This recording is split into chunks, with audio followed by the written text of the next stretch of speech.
23-12-9 या फॉर्म्युल्यावर चर्चा होणार असल्याचं कळतं। म्हणजेच भाजपचे 23, शिवसेनेचे 12 आणि राष्ट्रवादीचे 9 मंत्री या मंत्रिमंडळात असू शकतात।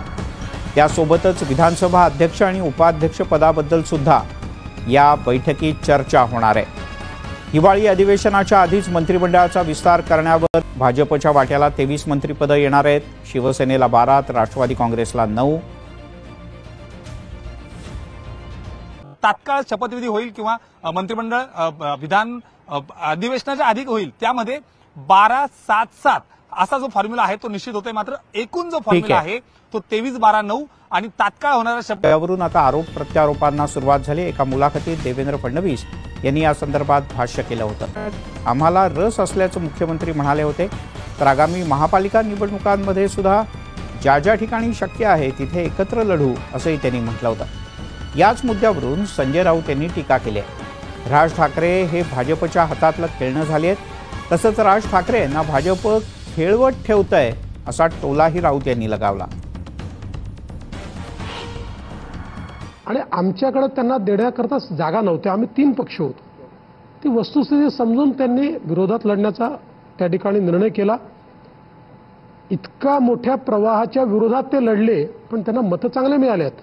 आपण बघा, त्यांच्या अनेक उमेदवारांनी अतिशय चांगले मतं घेतलेले आहेत। आणि मला असं वाटतं की त्यांचे आणि आमचे विचार हे मोठ्या प्रमाणात मेळ खातात। त्यामुळे सरकारसोबत त्यांना ठेवण्यात आम्हाला निश्चितपणे रस आहे, आम्हाला आनंद आहे। आणि महापालिकेच्या निवडणुकीमध्ये जिथे शक्य असेल तिथे आम्हाला सोबत येता आलं तर आम्ही प्रयत्न करू। राज ठाकरे यांना खेळवलं जातंय। राज ठाकरे भाजपच्या हातातलं खेळणं झालं हे आता स्पष्ट दिसतंय। देवेंद्र फडणवीस ठरवत आहेत त्यांनी काय करायचं हे। एका बाजूला महाराष्ट्रामध्ये मुंबईमध्ये मराठी बोलायचं नाही, गुजराती मारवाडीमध्येच बोला असा भाजपचा आग्रह आहे। दबाव आहे आमच्या लोकांवर, मराठी लोकांवर।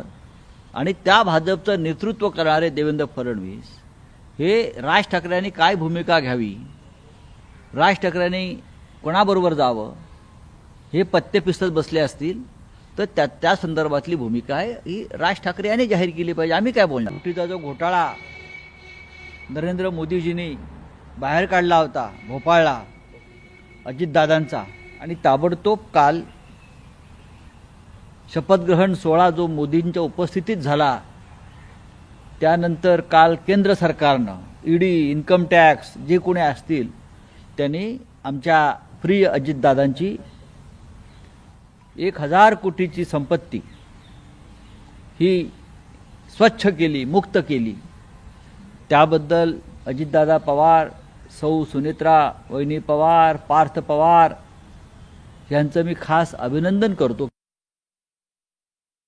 इतके वर्ष आम्ही त्यांच्याबरोबर होतो, त्यावेळेस आता कुठलाही कोर्टाचा निकाल काही एका दिवसाला लागत नाही। वेगवेगळ्या पद्धतीनं चौकशी होती, चौकशी घेतल्यानंतर त्याच्याबद्दलचं तुम्हाला अपील वगैरे करण्याचा अधिकार असतो। या प्रोसेस बरेच दिवस त्या ठिकाणी चाललेल्या होत्या। आम्ही आमची भूमिका मांडली।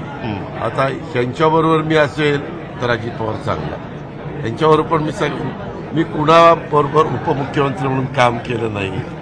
मी जर अतिशय दोषी असतो, भ्रष्टाचारी असतो तर बाकीच्यांनी माझ्याबरोबर कामच केलं नसतं, मला ही पदच मिळाली नसती।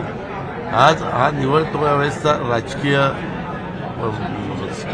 म्हणजे राजकीय भूमिकेतनं मला अडचणीत आणण्याचा प्रयत्न त्या ठिकाणी झाला। मला माझं मन सांगत होतं की आपण आपली भूमिका जिथं न्याय मागायचा आहे तिथं आपण न्याय मागू शकतो, तर मी तो न्याय मागत होतो। नमस्कार, मी अनिल तिवारी, महाराष्ट्राचा पुढारी या न्यूज चॅनल मध्ये आपलं सहर्ष स्वागत करतो। गावगाडा ते मराठवाडा, राष्ट्र, महाराष्ट्र, पश्चिम महाराष्ट्र, नात्याचा अनुबंध ते कोकण, न्याय, हक्क, लढा, संदर्भ ते विदर्भ, समस्या असो की अडचण, उत्साह असो की आनंदाचा क्षण, क्षणात आपल्या दारी महाराष्ट्राचा पुढारी।